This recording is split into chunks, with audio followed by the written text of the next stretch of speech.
Assalamu alaikum student, how are you? Chapter number 1, State of Matter and Phase Change. Topic is effect of temperature on the solubility. First of all, you will mark the definition of solubility from this to this.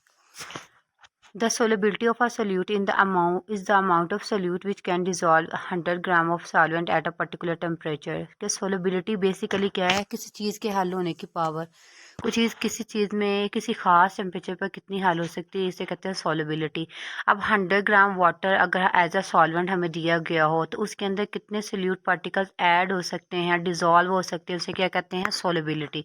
तो यहाँ तक आप लोग mark करेंगे definition solubility की. ये आपकी definition हो जाएगी. नेक्स्ट है, यहाँ पे हम चेक करने लगे हैं कि सॉलिबिलिटी जोन सी होती है वो डिफरेंट सोल्यूट्स की क्या होती है और टेम्परेचर का इस पर क्या इफेक्ट होता है. तो इसके लिए एक जनरल रूल है, वो रूल क्या है, like dissolve like, like dissolve like,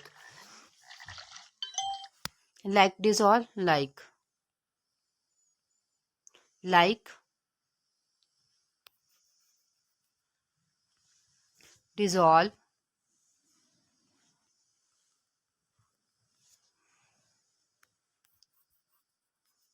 like, कि एक जैसी चीज़ें एक जैसी चीज़ों में हल होती हैं. ये इसका रूल है सोलिबिलिटी का, इसका जनरल रूल है.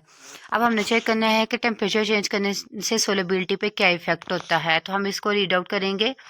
Change in temperature has different effect on the solubility of different compounds. Usually ये जनरल क्राइटेरिया, लेकिन हमेशा ये नहीं है कि फॉलो हो. यहाँ से इसको आप मार्क करें. ये देखें, usually the solubility increases with increase in temperature but it cannot be taken as a general rule. कि हम ये कह सकते हैं कि टेम्परेचर इंक्रीज करने से चीज़ों की हल होने की जो पावर है वो इंक्रीज करती है, लेकिन ये कोई जनरल रूल नहीं है. सारे compounds, elements, gases, solids, liquids इस रूल को फॉलो नहीं करते. कुछ इसको फॉलो करते हैं और कुछ इसको फॉलो नहीं करते. तो ये हमारे पास एक जनरल क्राइटेरिया तो है, लेकिन ये 100% हमारे पास एप्लीकेबल नहीं है कि इसको हर चीज़ पे अप्लाई नहीं कर सकते हैं. अब आप लोग यहाँ पे हेडिंग मार्क करेंगे, increase in temperature, increase in solubility.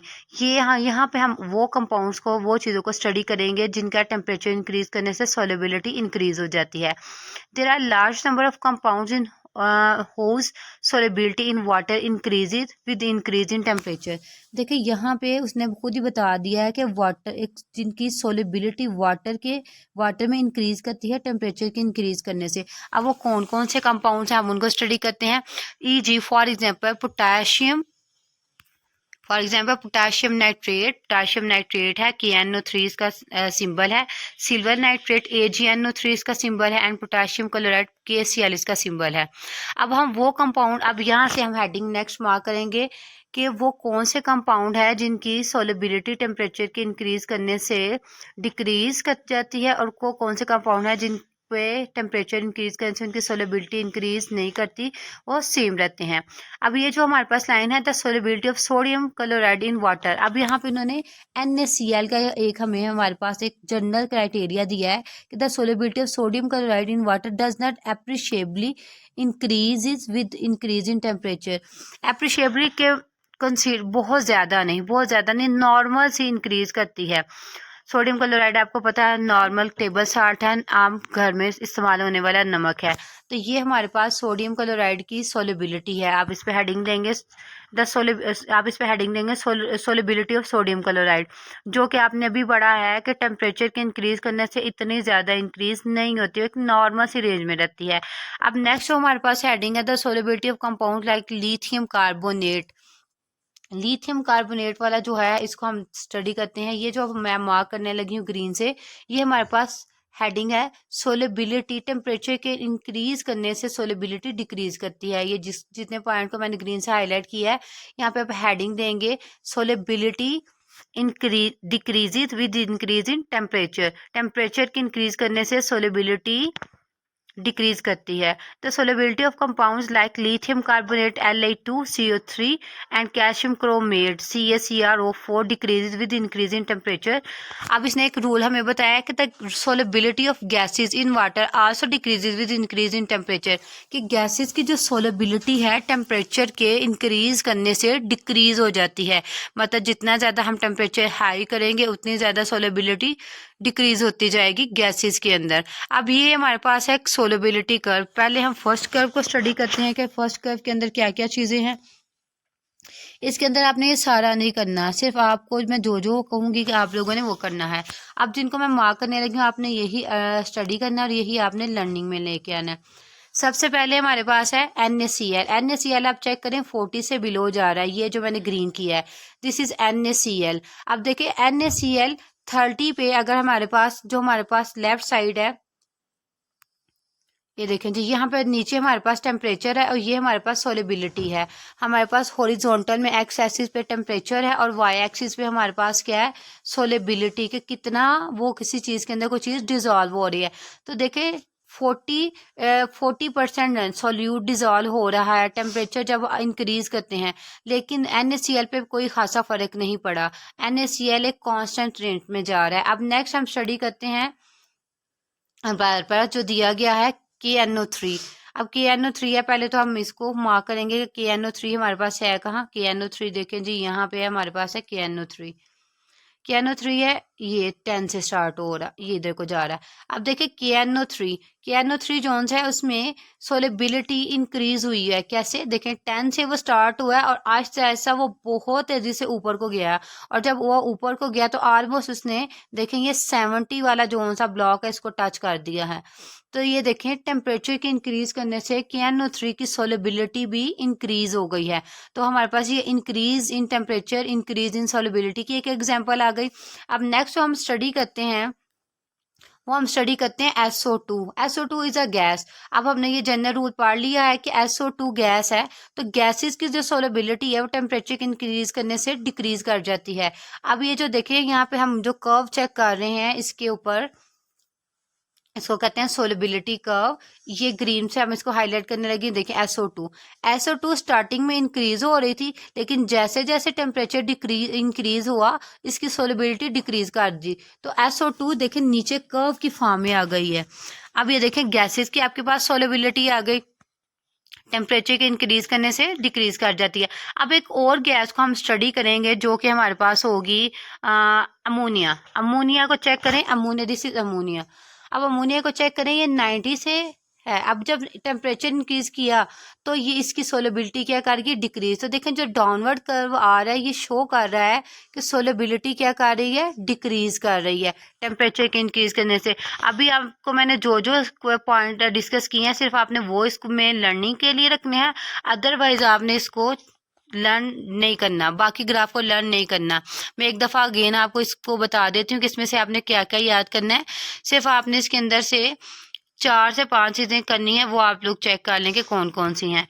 एक आपने करनी है, मैं उसको मार्क करने लगी। एक आपने मार्क करना है अमोनिया, KNO3, NaCl, SO2। आपने जस्ट ये करनी है, ग्राफ से भी आपने सिर्फ यही चीज़ें शो करनी है, इसके अलावा और शो नहीं करनी।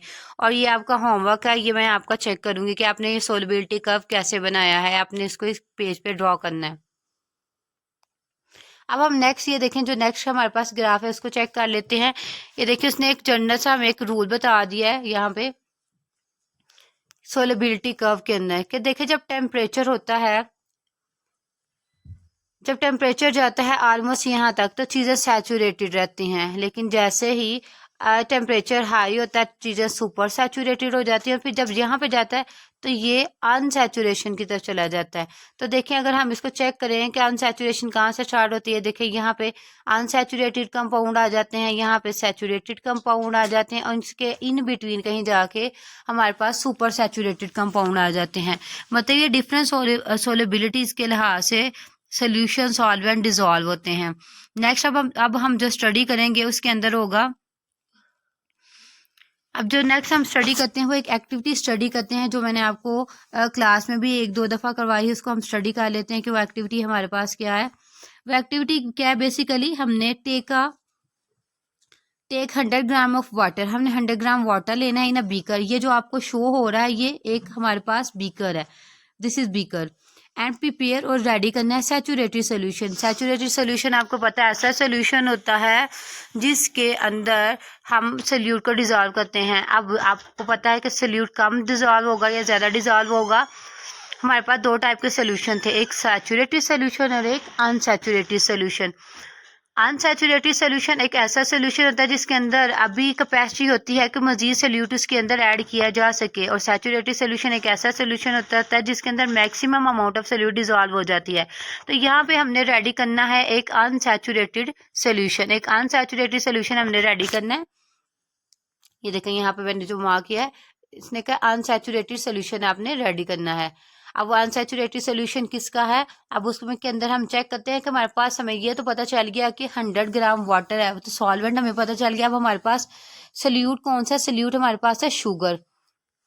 ये देखिए ये हमारे पास सोल्यूट शुगर है और जो वाटर है वो हमारे पास सॉल्वेंट है एट रूम टेम्परेचर।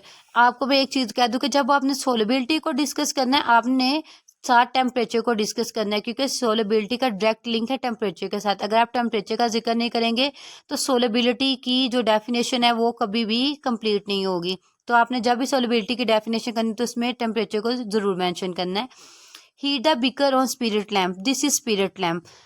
ठीक है, ये बिल्कुल जैसे हमारे पास चूल्हा होता है घर में हम जिसको यूज़ करते हैं, ये बिल्कुल उसके जैसा होता है। इसको हम लैब में प्रैक्टिकल वर्क के लिए यूज़ करते हैं। Add a little more sugar in it, अब इसको थोड़ा सा और इसके अंदर शुगर को ऐड करें एंड स्टीर इट, इसको हिलाएं, स्टीर इट, इसको हिलाएं। Will this solution will be dissolve in it, yes. इसका आंसर क्या है, यस। क्यों, क्योंकि अब हम इसको टेम्परेचर दे रहे हैं। देखें जब आप शुगर को मिक्स करते हैं पानी के अंदर तो शुगर डिज़ोल्व हो जाती है, लेकिन अगर उसी शुगर को आप डिज़ोल्व करें गर्म पानी के अंदर तो शुगर जल्दी डिज़ोल्व होगी। तो यहाँ पे भी हमने यही काम किया है कि जो हमारा शुगर है वो इसलिए डिज़ोल्व होनी शुरू हो गई है क्योंकि हमने टेम्परेचर को इंक्रीज़ कर दिया। जब टेम्परेचर इंक्रीज़ करता है तो सोलबिलिटी भी इंक्रीज़ करती है। You will notice that by heating the solution, the quantity of sugar dissolved in water has been increased. Thus, the solubility of sugar has increased. अब हमें पता चल गया कि शुगर की जो सोलिबिलिटी है टेम्परेचर की इंक्रीज करने से वो भी इंक्रीज हो जाती है। अब यहाँ पे लास्ट पे उन्होंने मेंशन किया है similarly the solubility of copper sulphate and sodium nitrate also increases with increase in temperature. अब ये इसी को वो हम हेडिंग में लिखेंगे जहाँ पे हमने पहली हेडिंग मार्क की थी, इसमें भी पॉइंट की फॉर्म में लिखेंगे कि कॉपर सल्फेट और सोडियम नाइट्रेट की जो सोलेबिलिटी है वो टेम्परेचर के इंक्रीज करने से इंक्रीज होती है। However the solubility of calcium hydroxide जो है उसकी जो सोलेबिलिटी है वो डिक्रीज